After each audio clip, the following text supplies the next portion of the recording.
Welcome to Open the Gate. Tonight, on this beautiful Friday night, I'm very excited to introduce you to my very special guest. She's been playing music for a while now, and she's the big founder of Flash Cocotte. I am very happy to introduce you to Anne-Claire. Hello, Anne-Claire. Hello, Romain. So I have millions of questions for you tonight. I think everyone is very excited to know more about you because we all know your parties and they are very successful and very honored in Paris. And I think you start to have like a very international group of followers and people that likes to come and say hello to your amazing nights. Can we know more about where you're from and what you've been doing before organizing parties? My name is Anne-Claire, but I'm also known as Dactylo. It's my DJ name and my public name or something. I used to be a sound engineer and working in studios. So it was a very technical job, like being in the studio at 10 in the morning, preparing the sessions, working all day, like a geek life. But also I was... Non, attends, faut qu'on mette ça dans l'ordre. But also, I had a really wild house. I was like at school in Paris, and actually my parents, they didn't allow me to have any social life. Like I was not allowed to go to the movies on Saturday afternoons with my friends or something. I think I didn't actually have friends or anything. So the opposite of right now. Yeah, maybe. But one day there was this paper which was dealt for free in the streets. It was called Paris Boom Boom, and you can find like lots of private announcements, like I'm selling a car or something, stuff like that. And I found an advertisement, no, a commercial. I found something about Palace, and they was giving this like free entrance coupons to go to the Palace. So I went there on Monday night, I guess.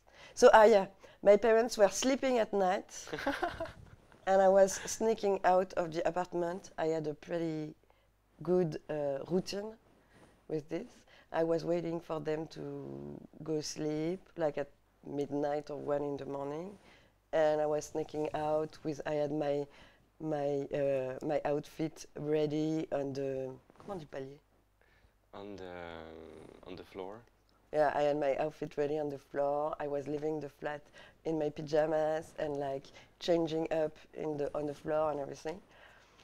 So I went to Le Palace. I went to Les Bains Douches at this time. I went to Rex Club a lot. And going back to school the next morning, I was a big, comment dire un régulier? A regular. I was a big regular at the infirmary. Infirmary? Yeah. I was like pretending all the time that my stomach hurts or something, so I was getting some hours sleep. Oh God. And I always like, maybe because I was so young when I got in the club, like I was 12. I was really amazed by it, you know. You make people feeling very free. Everyone dressed up like crazy. I remember like the first parties of Flash Cocotte when it was at La Java, like maybe 5 years or 6 years ago. Yeah, 5 years. Yeah.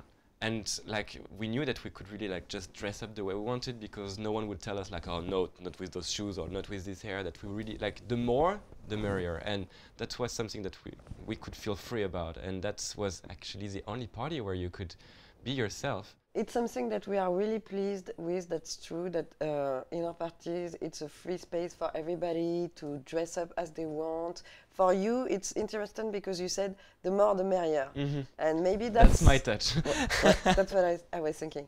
That's your touch, and that's other people also who really dress up. We have like queens or people who dress up or undress, actually. But for some other people, it's not the more the merrier. And it's also okay, you know, like it's a balance that we have to keep. Some people are also really interesting, and it's not their thing to really dress up.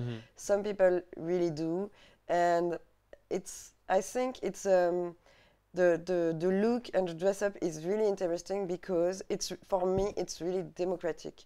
First time I was in Tokyo, I realized there, and maybe the look and the outfits were more important to Japanese people before European people. For them, it's really the look, and I was in like Shibuya or something, and like there was these Tokian guys. They were like sitting in the street, and they were looking at girls that were passing by, and they were looking at their looks. And I think this is really interesting and democratic because you are born this way, and sometimes there are not so much thing you can do about it, like you are tall, you are small, you are fat or something. But the look, you can really express yourself and you can really build something there. And it's also really democratic because for me, it's also not about money. It's about ideas, creativity, and like what you are really. And when you are like driving, because I drive my scooter all the time in Paris, or for some other people, maybe when you are in the subway or something, and you see a cocotte, you know, or someone that's like, you feel like dressed like you or something, then there is like this, oh, I see you, you know, like you make a sign or something. Like that's the same maybe for gay guys or dykes when they, when they meet, you know. Now it's like, it is. So now we have Flash Cocotte. Fury and Fury Cabaret, we don't talk about it anymore. You never do it anymore? No, it's finished. And what are the new parties? Actually, because we loved La Java so much, we decided that we didn't want to leave also. So we kept our first Saturday of the month slot, and we decided to do another party. With Trobiche. Trobiche. Okay. Yeah. And what's the difference between Flash Cocotte and Trobiche? There is a big difference. Actually, like the venue is really important. It's like, because it really brings an atmosphere, so the two parties are really too different because of this. Also, we have a really different programmation with the artists we book.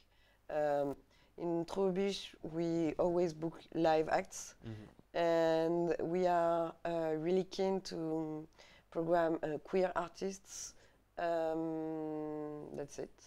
At Flash Cocotte, it's not about queer or not. For the DJ we book, we book like house DJ, like what we like, what we play as DJs, and what we want to hear. That's it. I mean, with time, they all became like pretty gay party. Is this something that you wanted to work on at the beginning? Work on. I mean, when we started, we didn't think about anything. We didn't have any reflection. Sometimes the rest of the crew, like Nizar, Pipi, and Greg, they warned me about this. They said like they think that I am like comment on dit une locomotive? A locomotive? A locomotion. A locomotion. Attends.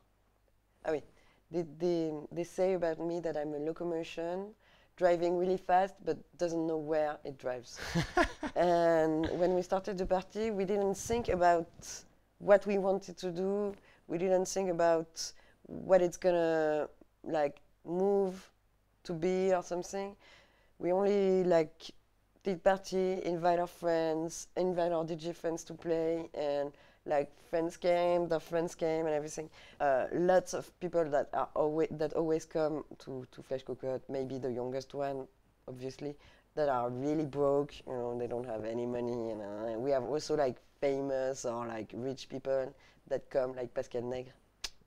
And like at this time, at this point, at this moment, they are having fun together, dancing, and that's like also some social connection that is really interesting. I'm really into deep house music, so I bring DJs that I really, really like. And Magie Noire, it's about maybe techno music and exploring our dark side. It's also not the point of this party, because maybe now, that's what I said before, I think about what I'm gonna do. You know, if I do another party, I don't want to do like the same party. And Magie Noire, it's about techno music and house music and dark music. And the transversal, the transversal of the party is like music, and music lovers come, gay people or straight people. It's a mixed crowd.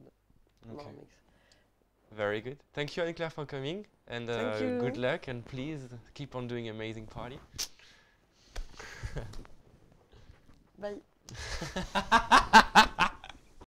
Voilà, c'est bon. Je ne regarderai jamais ce truc. Hein.